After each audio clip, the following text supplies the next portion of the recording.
Do you lather yourself in so much black makeup and fabric it's genuinely difficult to spot you in a dark room, which is extremely upsetting to you due to your unhealthy addiction to attention? Do you use so much hairspray that you're likely responsible for at least 6 melted ice caps and countless polar bear deaths? If you answered yes to any one of those extremely specific questions, goth is the perfect genre for you. So what is goth music, and how does it relate to motherfuckers who look like this? Gothic rock is a style of rock music that emerged from the UK post-punk scene in the late 70s. It seemed that people were bored of angsty, Adam's apple testosterone music and were ready for something more macabre and depressing, although still incredibly angsty. Goth was able to stand out due to its darker sound, alongside the fact that every goth artist looked so incredibly unique at the time that it was almost impossible to ignore them.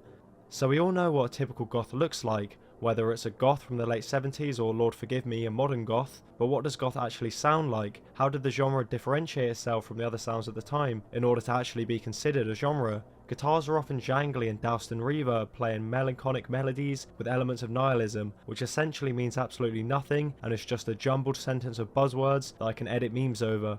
One thing that remains relatively unique about goth music is the way in which the bass guitar is used. With most bands, especially at the time, the bassist was essentially useless. You couldn't hear it over the distortion and out of tune anarchy themed singing. Goth kind of flipped this on its head, with bass lines involving high pitched notes that cut through the mix, often taking the melodic role in the music. They also throw some synthesizers on that shit, because it 100% wasn't melodramatic enough. It definitely needs cheaply produced vampire style synths. Of course, everything that's melodic is drowned in enough effects to put each and every listener into the patented male manipulator trance, with this motherfucker being the centre of attention. Drums are relatively normal, although more slow paced than Goth's contemporaries at the time. They do add a little bit of spice to the percussion mix however, through drum machines, adding a little bit of complexity to the drum elements within the song. In order to visualise, or I guess sonically visualise goth vocals, I'm going to present a scenario. Walk into a local record shop, you see at least one goth girl. Imagine the noise going on in their head. For example, in my head, the noise is this.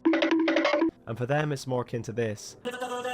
Essentially the vocals are as dramatic as humanly possible. Many individuals characterise goth by specifically its lyrics. I don't, but I'll speak about the lyrics anyway. Lyricism is incredibly poetic, but more so poetry written by a girl you'd meet on a dating app, with elements of romanticism, morbidity, existentialism, and supernatural mysticism, which are all elements of Gothic literature that was seen hundreds of years before this haircut was seen as acceptable. So essentially, to sum all of that dribble up into a single sentence, Goth took the cold instrumentation of post-punk and moulded them to construct sorrowful soundscapes with a focus on emotional lyrics that were a lot more sophisticated than contemporaries. Well, if you call female manipulator Gothic poetry sophisticated. Now you're aware of the conventions and can probably make an educated guess on the history of the genre. I'm going to explore the history of the genre, just so I can fill your brain with more useless information that will immediately be replaced by the new fast food or nicotine item that is more addicting than this slop content. As is the case with defining what goth actually is, pinpointing the exact start time as well as the precursors to the genre is also quite difficult. It's a good thing I'm big brain. Many individuals label Black Sabbath and Alice Cooper as some of the inspiration for goth, although it would actually be the Doors who would be first given the label gothic rock, with journalists using it as essentially a buzzword due to the dark atmosphere incorporated by the band. Although journalists, who likely walked the face of the earth looking like this, called the Doors goth, it's commonly agreed that the Marble Index by Nico is actually the first album that could be considered goth rock, combining sombre lyrics and atmosphere with a look that kind of was pretty damn goth. David Bowie would also prove to be influential, more so through his dramatic vocal style. The 1970s would first see the term goth being linked to the post-punk scene, with the dark atmosphere of Susie and the Banshees, Magazine and Joy Division being linked to the works of the Doors, that was called Gothic beforehand,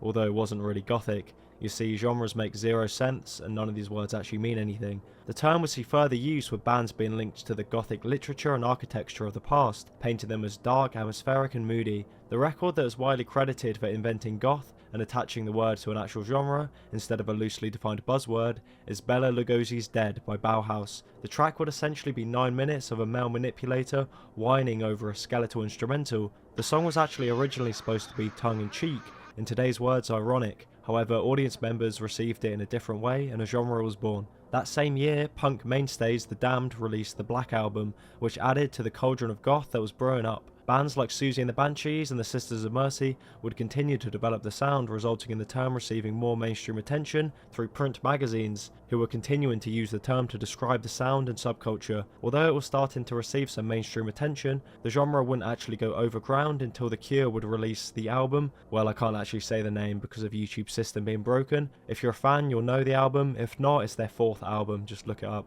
The album not only introduced a withdrawn, pessimistic style, but would also be their most commercially successful record, which alongside Robert Smith's signature bed hair and red lipstick pushed them towards a more mainstream audience. Bauhaus would also begin to see more success, beginning to chart and receive more attention, partly thanks to their successful cover of David Bowie's Ziggy Stardust on Top of the Pops. More eyes on the music meant the subculture would begin to develop and become more prominent. The Soho nightclub, the Batcave, would become an epicenter of goth culture, where many of the most iconic bands in the genre could connect with individuals inspired by the fashion, music and culture. Of course, the expansion of the genre led to more bands coming out of the woodworks to play a similar style. Examples include Fresh of Lulu, Gene Loves Jezebel, and Play Dead. Goth would continue to develop, although would shift, with a lot of the doomy, gloomy, bloomy elements being replaced with harsher instrumentation. This was essentially thanks to the band The Sisters of Mercy, who would introduce these harsher elements into the genre. A small goth scene would form in America, utilising more punk rock elements, further creating a version of goth that was more harsh than the original innovators. As a commercial force, goth would peak in the 80s, although would continue to drape along with bands within the original goth scene, dampening their sound and changing elements in order to fit within the explosion of alternative rock. Speaking of that said explosion, many elements of goth would inspire the bands that would become popular during this time. Artists such as Rob Zombie and Nine Inch Nails would take elements of the gothic sound and visual style to innovate in their respective genres, receiving large amounts of success. As time continued to move forward, as time usually does, more artists such as the Smashing Pumpkins and Cradle of Filth would utilise some of the audio elements of goth in their respective music. Unlike the goth sound, the aesthetic has continued to be a driving force in the alternative pop culture, being linked to many musical genres such as the industrial and metal scenes, proving that the subculture that started in the 80s was and always will be appealing to the people outside of the mainstream, and nowadays is kind of firmly sat inside the mainstream. If we fast forward to today, you can see many instances of goth being utilised in both music and mainstream culture. One example would be every motherfucker who wants a big titty goth GF, and another more concrete example would be the prevalence of the tones and stylings of goth music being utilised in the modern sound. Artists such as PJ Harvey, Manic Street Preachers, Portishead and Marilyn Manson have taken the sound and pushed it towards more ears, inspiring more of the modern generation who may not have been aware of the subculture in the 80s. Although the goth subculture in the 80s was never the most popular or groundbreaking sonically, as it was essentially just post-punk with a few stylistic differences, it's obvious that the scene has something inherently special about it. This is made obvious with how iconic and widespread this fashion has become. Individuals like Robert Smith and Susie Sue have become incredibly iconic, and I would argue that it's equally for their image than it is their music. How else would you inspire an entire generation of male manipulators and, God forbid, Lord help me, goth girls?